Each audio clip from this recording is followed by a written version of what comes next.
Hello students, परत एकदा स्वागत आहे तुमचं आपल्या एका नवीन व्हिडिओमध्ये. 11th ऍडमिशन 2000 2026-27 सध्या कॅप राऊंड 2 चालू आहे.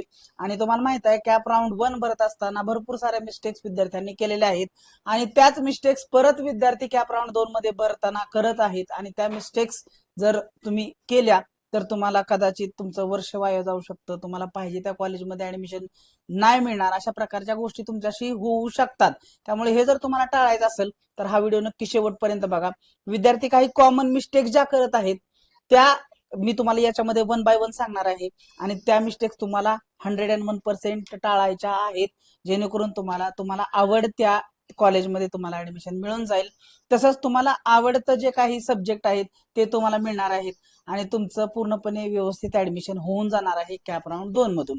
तर सगळ्यात पहिली मिस्टेक विद्यार्थी काय करतात की आपलं जे काही सध्याचं जे काही 11वी ऑनलाईन प्रवेश प्रक्रिया कॅप राऊंड 2चं जे वेळापत्रक आहे ते वेळापत्रक विद्यार्थी फॉलो करत नाहीत. त्याच्यामुळे काय होते, काही विद्यार्थ्यांना माहीतच नसतं की फॉर्म भरण्याची, कॅप राऊंड 2 भरायची शेवटची तारीख काय आहे, किती वाजेपर्यंत आपण फॉर्म भरू शकतो. विद्यार्थी 10 तारखेला उठणार आणि म्हणणार की सर मला फॉर्म भरायचा आहे, तर तो फॉर्म भरू शकणार नाही. त्यामुळे तुमचं जे काही वेळापत्रक आहे ते तुम्हाला फॉलो करायला लागणार आहे. हे जे कॅप राऊंड 2चं वेळापत्रक जे आहे त्याच्या बाबतीत आपण ऑलरेडी एक व्हिडिओ बनवलेला आहे, तो तुम्ही फॉलो करू शकता आणि त्याच्यामध्ये वेळापत्रक मी तुम्हाला व्यवस्थित समजून सांगितलेलं आहे, प्रत्येक डेटला विद्यार्थ्यांना काय करायचं आहे. त्यामुळं विद्यार्थ्यानं पर्टिक्युलरली ज्या त्या दिवशी रजिस्ट्रेशन करायचं आहे किंवा कॅप राऊंड 2 मध्ये तुम्हाला पार्ट 1 आणि पार्ट 2 कधी भरायचं आहे याच्या बाबतीत पूर्णपणे मार्गदर्शन तुम्हाला केलेलं आहे. तसंच दुसरी मिस्टेक कॉमन काय करतात विद्यार्थी, आपली जी वॅकन्सी लिस्ट आहे, म्हणजे पर्टिक्युलरली आपल्याला जे कॉलेज पाहिजे त्या कॉलेजमध्ये आपल्याला जर ऍडमिशन पाहिजे असेल तर तिथं आपल्याला वॅकन्सी असणं गरजेचं आहे. तर प्रत्येक विद्यार्थ्यानं आपल्याला जे कॉलेज पाहिजे, आपण आर्ट्सचा विद्यार्थी आहे, आपण सायन्सचा विद्यार्थी आहे, का आपण कॉमर्सचा विद्यार्थी आहे, त्यानुसार विद्यार्थ्यानं त्या कॉलेजमध्ये जी वॅकन्सी शिल्लक किती आहे ती पहिल्यांदा वॅकन्सी चेक करणं गरजेचं आहे. आणि वॅकन्सी चेक झाल्यानंतर त्या प्रत्येक कॉलेजचा, आपल्याला ज्या कॉलेजमध्ये ऍडमिशन पाहिजे त्या कॉलेजचा कट ऑफ किती आहे हे सुद्धा तुम्ही फॉलो करायला पाहिजे. ही एक जी कॉमन मिस्टेक आहे ते विद्यार्थी सध्या करत आहेत. तसंच आता चौथी मिस्टेक म्हणजे काय, विद्यार्थी जेव्हा प्रिफरन्स नंबर देतोय, तर तुम्हाला माहित आहे आपण जे काही फॉर्म भरत असतो कॅप राऊंड 2चा जो सध्या आपण फॉर्म भरत आहोत त्याच्यामध्ये पार्ट 2 भरत आहे. तर जेव्हा तुम्ही 1 नंबरचा प्रिफरन्स, 2 नंबरचा प्रिफरन्स देताय किंवा 3 नंबरचा प्रिफरन्स देताय, तर तुम्ही ठरवलं पाहिजे की तुम्हाला आधी सगळ्यात महत्वाची गोष्ट कॅप राऊंड मधून ऍडमिशन घ्यायचंय का तुम्हाला कोटामधून घ्यायचंय. तर तुम्ही ऍक्च्युली दोन्ही मधून फॉर्म भरू शकताय. कॅप मधून भरणार असाल तर प्रिफरन्स नंबर 1 कुठला द्यायचा आहे, जे असं कॉलेज पाहिजे की ज्याच्यामध्ये आपल्याला 100% ऍडमिशन पाहिजे. आणि आपल्याला पाहिजे म्हणलं तर आपल्याला मिळेल असं नाही आहे, त्या कॉलेजची वॅकन्सी किती आहे आणि कट ऑफ किती आहे हे बघणं पण गरजेचं आहे. त्यामुळं वॅकन्सी कशी बघायची, कट ऑफ कशा बघायचा, आपल्याला जर 100% ऍडमिशन पाहिजे असेल तर त्याच्यावरती पण आपण एक व्हिडिओ बनवलेला आहे, त्याची लिंक तुम्हाला इथं आय बटन मध्ये मिळून जाईल. तर ही जी कॉमन मिस्टेक आहे ते विद्यार्थी सध्या करत आहेत, त्यामुळे ही मिस्टेक तुम्हाला टाळायची आहे. अशा प्रकारे तुम्ही जर कॅप राऊंड मध्ये घेणार असाल तर तुम्हाला 1 ते 10 कॉलेजेस तुम्ही टाकू शकताय. किंवा काही विद्यार्थी असे असतील त्यांना कोटामधून ऍडमिशन घ्यायचं आहे, तर ते विद्यार्थी कोटामध्ये त्यांना काय करायचं आहे, 1 ते 10 कॉलेजेसची लिस्ट द्यायची आहे. जेणेकरून अशी लिस्ट चूज करा ज्याच्यामध्ये तुम्हाला कट ऑफ पण आहे तुमच्या मार्कच्या आसपास आणि तुमचा जे वॅकन्सी पण आहे तिथं शिल्लक असणार आहे.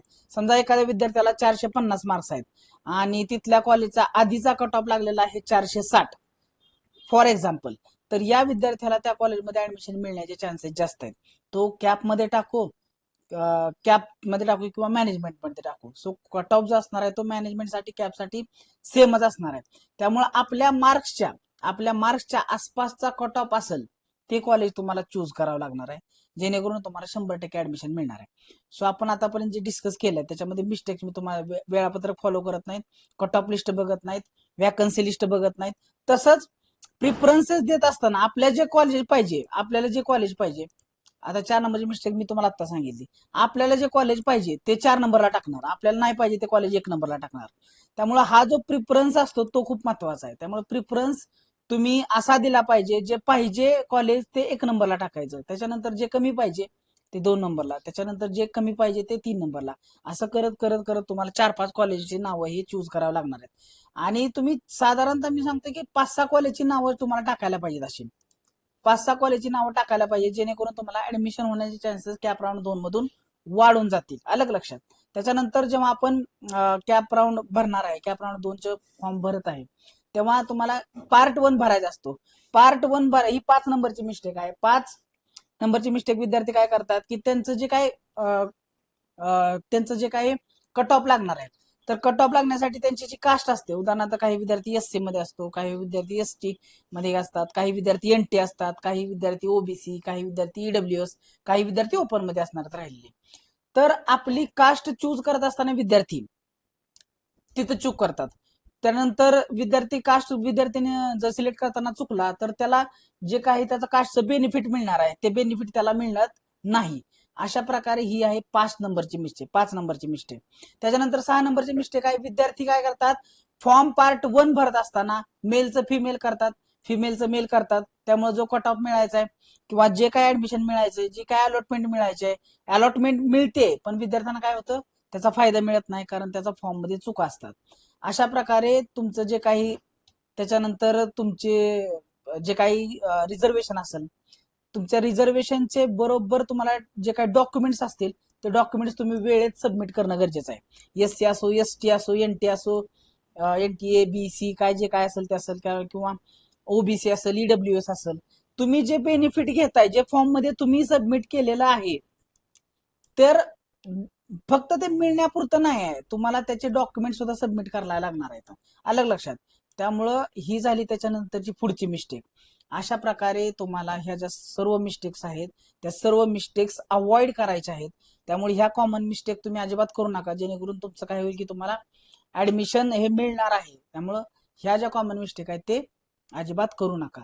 आता त्याच्यानंतर अजून एक सगळ्यात महत्वाची मिस्टेक आहे, ती शेवटची मिस्टेक आहे. म्हणजे विद्यार्थी काय करतात, आपल्याला 9 तारीख आहे ना शेवटची, तर 9 तारखेला मग संध्याकाळी 5 वाजता फॉर्म भरायला बसणार आणि 9 तारखेला संध्याकाळी 6 वाजता फॉर्म बंद होतोय.